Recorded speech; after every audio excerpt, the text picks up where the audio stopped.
भतीजा चुनाव लड़ते हैं तो चाचा प्रचार करे जाएंगे?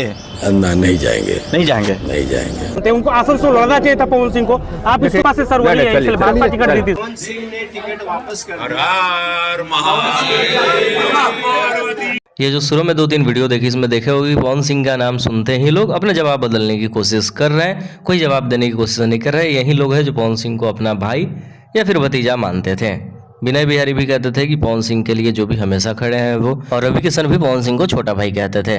पवन सिंह ने ना जाने बीजेपी के लिए अनगिनत प्रचार किए हैं, जिसमें विनय बिहारी के साथ रवि किशन का प्रचार भी शामिल है। पवन सिंह के सपोर्ट से ही इन सब की जीत हुई है, चाहे रोड शो हो या फिर स्टेज शो के जरिए।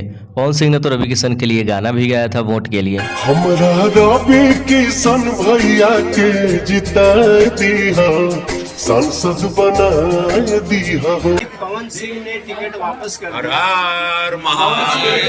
लेकिन सबने फैसला ये लिया है कि पवन सिंह का नाम सुनते साइड हो जाना है या फिर उस पे कोई भी कमेंट्स नहीं करना है। बोला ना कि टेंशन तो सहने की आदत से, कोई दिक्कत नहीं।